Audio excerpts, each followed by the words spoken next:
The State of Crypto is presented by Tron, connecting the world to the power of cryptocurrency. All right, joining us now with more legal analysis on Binance founder CZ staying in the U.S. for now is Hodder Law Firm founder Sasha Hodder. Sasha, welcome back to the show.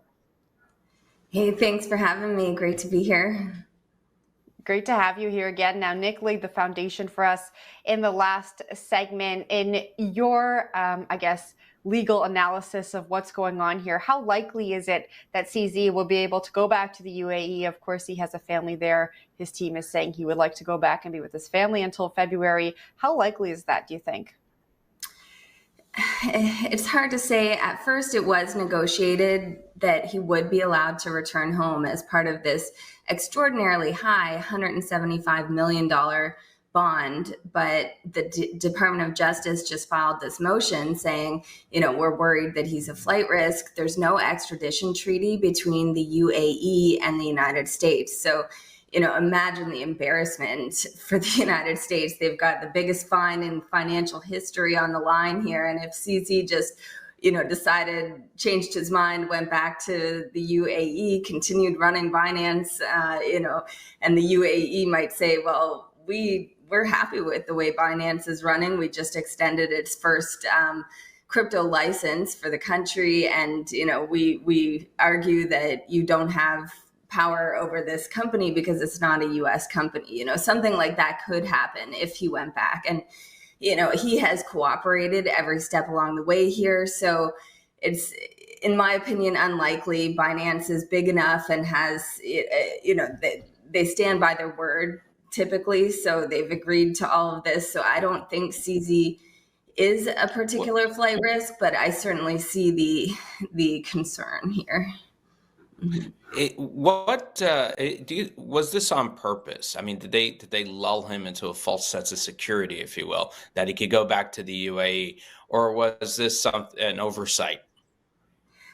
I mean, it's a pretty big oversight if that's the case. To me, it seems like a dirty trick. They tell him one thing and then change the terms after he agrees to it. And, he's stuck. I didn't actually know he was married with kids until reading this, this information. But, it's kind of unfortunate that he can't go back and spend the Christmas holidays with his family. But, maybe he could fly them to the U.S. It's not like he's sitting in a cage in the Bahamas or something. He's probably at a luxury hotel somewhere in Seattle for the holidays. So, it's not the worst outcome. Yeah, if you could pay $175 million bond, or potentially, I would guess, a few tickets from Emirates Air would be affordable. But looking at this broadly, and this piece came out from Arthur Hayes that was in the past few hours, saying, "Hey, Binance is being poorly treated, and it's look at what Goldman Sachs did. Goldman Sachs did all sorts of stuff with 1MDB and the like. How come he has to pay even more money than Goldman Sachs? It's because it's awful. These let me try and see if I have the text there that we're seeing up there on the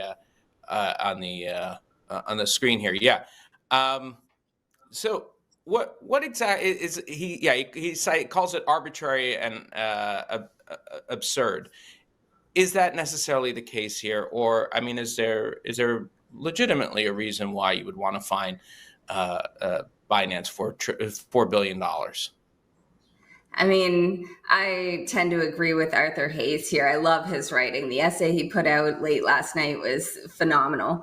But it really speaks to the truth that, why is the crypto industry and its biggest exchange targeted with the largest crime or the largest fine in financial history? We've got all these big banks that have existed for centuries, and they're saying, Binance is bigger and badder than any of those and deserves, more than double almost any fine that we've seen. Like the Goldman Sachs issue with Malaysia, they helped to steal more than $10 billion from them with, the CEO of Goldman knowingly assisted the Malaysian Prime Minister Razak, and that he was able to retire with his stock options intact, and Goldman was fined $2.9 billion over the scandal. And then we see, in 2012, HSBC's CEO, he wasn't sent to jail for allowing his employees to knowingly physically alter cash deposit points so that the Mexican cartel could launder money. They were fined $1.9 billion, so less than half of what Binance was fined. And if you think of what Binance actually did, they didn't knowingly assist the laundering of money. They just were blind to it. CZ couldn't see who was transacting on his platform. It took, chain analysis efforts and a lot of law enforcement efforts to figure out that some nefarious actors had used Binance to launder their money. Whereas these other agencies, they just clearly knew and looked the other way. And then at the same time, go ahead. Sorry. So let me play devil's advocate here, because one would say HSBC and Goldman, they're regulated. Those are regulated entities. So as you said, they knew they were committing something wrong, et cetera. But the issue and again, I'm playing devil's advocate here. The issue with Binance was that they're unregulated. They didn't know what was going on. There are no controls in place. God knows it could be infinitely worse on a setup like Binance than even a Goldman Sachs or an HSBC, where at least there is some oversight that eventually could catch crimes. And that's true. And Binance, they did have, I think it was around 16% of their users were from the United States. They allowed money to move between United States people and people of Iran, which is, big no-no, OFAC sanctions violations. And it's something that the regulated entities in the US, like Coinbase and Gemini, they haven't been able to grow as big as Binance because they follow the rules. And if you look at Binance's daily flows, it went from 15 billion a day to 5 billion a day now that the Department of Justice and the Treasury are in there monitoring the transactions. So one has to wonder, are those users just shook that the big fine is going to make Binance collapse and they're going to lose their deposits on the centralized exchange? Or is 10 million of criminal proceeds, daily, or 10 billion, moving off the platform and trying to find somewhere else? We don't really know that. And now that they'll have the proper AML controls according to the US standards, it will be more of a level playing field. But saying that this is the worst company for the biggest fine in history and that CZ did worse than these other bank CEOs for the fine amount, I think it does show that there's an absurd injustice in the US in terms of how they determine what dollar figure to assess on these criminal cases. And, we still have all these politicians running around with $77 million from FTX users. They're using that money that they stole from these FTX users to run their political campaigns. And, I think the whole thing just shows how threatened the powers that be are by the crypto industry. The treatment of CZ and Binance shows resistance against decentralization and the blockchain revolution, which, it ultimately challenges the state powers. Sasha, the DOJ is saying that Binance failed to report hundreds of thousands of suspicious transactions, and that's really what they're trying to address here in these charges. What do you think this $4.3 billion fine, what message do you think they're sending to the rest of the industry, particularly the firms that operate in the US that you just mentioned? Well, I think, I think BlackRock has a lot of leverage over the Department of Justice and the Treasury Department and these other giant asset managers that are in line for an ETF approval. These are the companies that are buying up the debt from the US Treasury. And without their purchasing of this US debt, the US would be in a big trouble. We'd have much higher interest rates.